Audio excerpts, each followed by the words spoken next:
Bienvenidos, bienvenue à ce nouveau numéro du Jodonas Liga. Avant de commencer, dis-nous en commentaire, tu crois à un nouvel épisode de Kylian Mbappé au Real Madrid ou tu penses que le train est passé et que le Real Madrid ne devrait pas faire d'efforts pour essayer de le recruter après les révélations qu'on a eues de la presse internationale comme quoi Kylian aurait des velléités de départ et qu'il regretterait d'avoir prolongé du côté du Paris Saint-Germain. Dis-nous en commentaire ce que tu penses.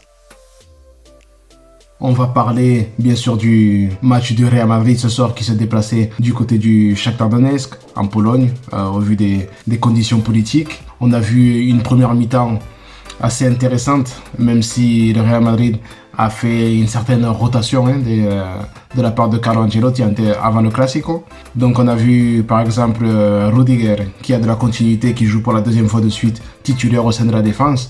Et il est en train de pedir permiso, comme on dit en espagnol. Il est en train de demander à avoir son trou avec, dans le 11 de départ, avec les belles performances qu'il réalise. Donc un match pour le moment très intéressant de sa part. On a vu Nacho à ses côtés. Madrid devrait peut-être demander une dérogation pour jouer à 12 parce que c'est un joueur qui est tellement utile, qui joue dans tellement de postes et qui serait titulaire à tant d'endroits et qui est un véritable couteau suisse pour la défense madrilène. Dès qu'il y a un forfait, on sait qu'on peut compter sur lui à chaque fois. Et c'est un joueur qui est vraiment un cadeau pour tous les entraîneurs qui ont la chance de le coacher. On a vu un Aurélien Tchouaméni dans ses 45 premières minutes avec un calme olympien, même dans une ou deux situations périlleuses où beaucoup auraient paniqué balle au pied. Mais lui, il arrive à obtenir la faute, il arrive à se sortir de certaines choses techniquement, où il est vraiment très doué. Il apporte beaucoup de tranquillité, une qualité de passe. Vraiment, il a été très très bon sur ses 45 premières minutes. On a vu un Karim Benzema qui est en train de retrouver son rythme. Un bon petit quart d'heure pour se mettre en route. Mais après, il a été très utile dans des relais avec Rodrigo notamment. Une très belle action collective aussi un peu après la demi-heure de jeu. Hazard aussi qui avait été à contre-temps un peu au niveau de toute la première mi-temps. Là, sur une ou deux occasions, il a quand même pu un peu combiner, même si ses courses, elles sont un peu à contresens par rapport à ce que fait l'équipe. Il a besoin de trouver encore des repères, il a besoin d'avoir de la continuité dans ce 11 madrilène pour essayer de retrouver des sensations, mais ça semble compliqué, même si Carlo Ancelotti essaie de lui donner des cartouches pour qu'il puisse retrouver une certaine condition, une certaine continuité dans ses performances en essayant de le faire jouer quelquefois. Mais voilà, ça semble compliqué de pouvoir espérer revoir au moins 60% du Eden Hazard qui existait lorsqu'il jouait à Chelsea. Concernant la deuxième période, ça a été très intéressant de voir le Real Madrid dans cet exercice-là. Ils sont revenus de manière un peu apathique avec ce but encaissé très vite en seconde période.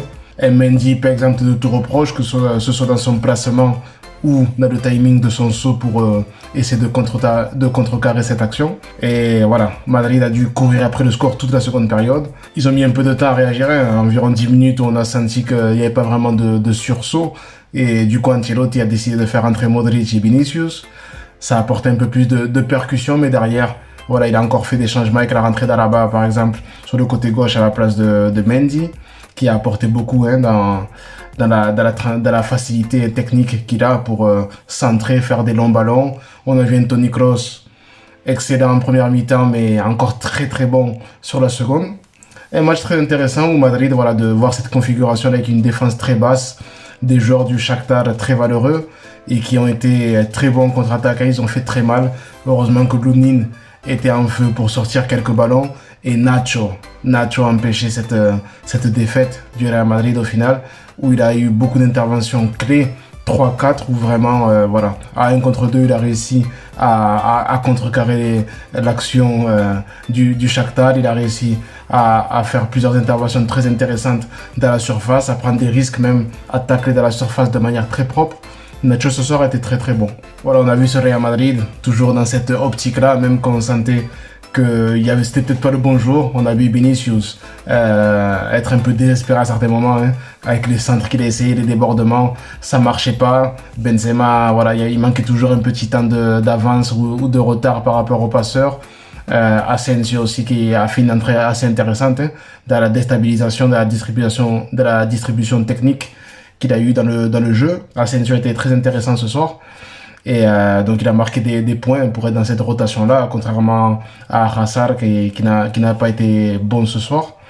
Et voilà, Madrid jusqu'au bout, un peu dans l'idée de la saison dernière, qui allait chercher ce match nul à la vie, à la mort, avec Rudiger, qui allait mettre ce coup de tête à la 95e minute. Et il en a payé les frais vu qu'il est sorti du terrain en sang, avec la sortie du gardien qui a mis une grosse charge juste après avoir déclenché son coup de tête. Mais on a vu Kroos plusieurs fois dans les dernières minutes qui faisait signe à Rudiger de monter pour essayer de faire la différence. Et à chaque fois, une ou deux, trois fois sur les dernières minutes, on a vu Klose délivrer des centres d'une précision incroyable. Il a lutté, il s'est sali le short, lui qui des fois sort avec un short qu'on peut remettre dans l'équipement parce qu'on peut le considérer comme neuf même après le match tellement que c'est monsieur propre. Mais ce soir, il a vraiment mouillé le maillot, a joué dans un registre différent et c'est beau de voir des joueurs comme ça qui arrivent à se renouveler avec le temps et avec l'âge.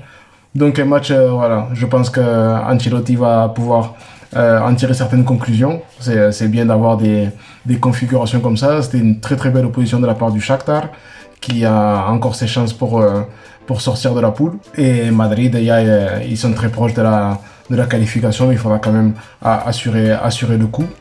Donc voilà, un match qui a été un exercice intéressant pour Madrid avec cette rotation-là, de mettre un peu les joueurs qui sont rentrés dans le rouge ce soir et de mettre aussi voilà, ceux qui avaient besoin de rythme comme Benzema avec son retour de blessure, de pouvoir s'opposer à une telle équipe sera bénéfique pour Madrid qui, on le sait, jouera le Classico. Et tu peux nous dire toi ce que tu penses, comment Madrid arrive dans ce Classico, quelle est la dynamique, comment tu penses que le match va se passer et on se revoit très bientôt avec le débrief du match du Barça face à l'Inter. On ne change pas les bonnes habitudes, abonne-toi et like la vidéo. Ciao.